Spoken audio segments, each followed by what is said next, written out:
Assalamualaikum warahmatullahi wabarakatuh. Perkenalkan, nama saya Isna Bagus Purnawan, mahasiswa Universitas Negeri Yogyakarta, Prodi Teknik Elektronika dengan NIM akhir 04. Di sini saya akan menjelaskan mengenai pengujian manufaktur PCB untuk memastikan keandalan dari prototipe hingga produksi massal. Kemudian tujuan saya membuat video ini yaitu untuk memenuhi penugasan ujian tengah semester mata kuliah analisis dan pengujian sistem elektronika. Perakitan komponen itu tidak selamanya sempurna.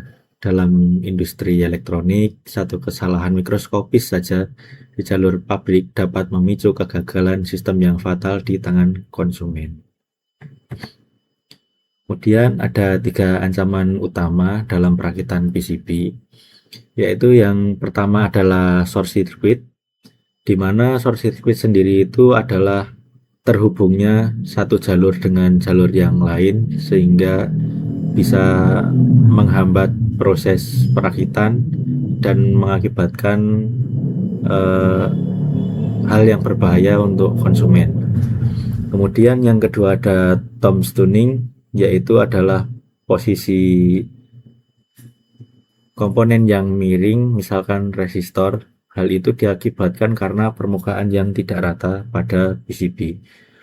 Kemudian yang terakhir ada open circuit, yaitu adalah jalur yang tidak menempel sempurna pada PCB sehingga penyolderan jadi tidak optimal. Oke. Bagaimana sih industri mendeteksi cacat secara dini? Nah, di video ini saya akan menjelaskan 2 metode untuk eh, mendeteksi cacat di dalam PCB itu sendiri. Untuk memblokir produk cacat agar tidak lolos ke konsumen, manufaktur mengandalkan 2 metode pemindaian perangkat keras utama, yaitu yang pertama ICT dan flying probe. Kemudian untuk ICT itu mengandalkan ribuan jarum pegas yang menyentuh seluruh titik secara bersamaan. Jika desain PCB berubah, maka seluruh dudukan atau paku itu menjadi tidak berguna. Namun di metode ICT, in-circuit test, itu memiliki kelebihan, yaitu memiliki kecepatan yang ekstrim dalam pemindaian, di mana dalam memindai seluruh papan hanya dilakukan dalam hitungan detik. Namun untuk biayanya itu sangat mahal karena setiap desain itu memerlukan bed of nails yang berbeda, sehingga membuat harga untuk membuat alat tes ini sendiri itu sangat mahal. Kemudian metode yang kedua yaitu adalah flying probe, di mana alih-alih menggunakan ribuan jarum, metode flying probe yaitu menggunakan lengan mekanis yang digerakkan oleh perangkat lunak. Jarum penguji akan menyentuh titik uji satu persatu secara bergantian. Kelebihannya yaitu fleksibilitasnya total, yaitu tidak membutuhkan fixture atau ribuan jarum poin tadi. Kemudian langsung mengeksekusi pengujian berdasarkan file desain digital. Namun kecepatannya terbatas karena jarum akan bergerak secara sekuensial untuk menelusuri papan, di mana semakin besar papan PCB, maka kecepatan pengetesannya akan semakin lama juga.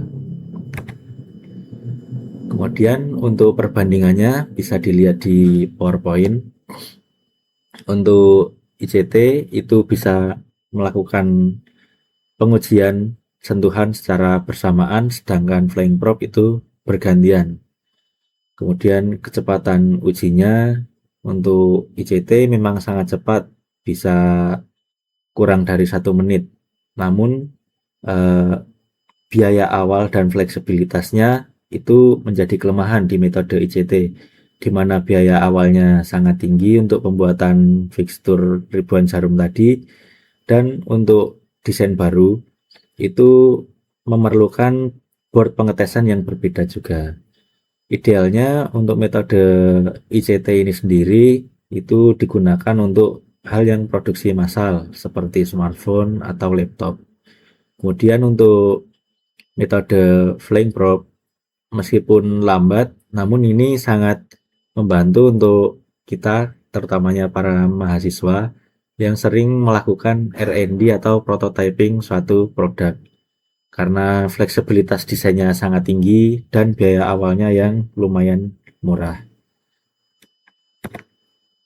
Oke, selanjutnya saya memiliki studi kasus di mana saya pernah mencetak PCB di JLC PCB dan di sana itu ada fitur e-test, di mana fitur e-test itu sendiri untuk di JLC PCB itu menggunakan metode flying probe.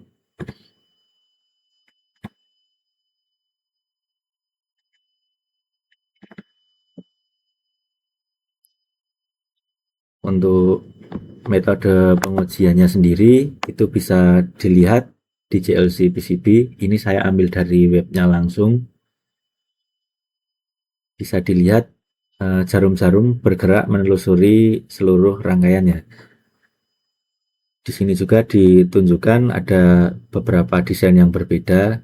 Jadi metode ini memang lebih sering digunakan untuk pemesanan PCB yang hanya berskala kecil atau prototyping lah istilahnya.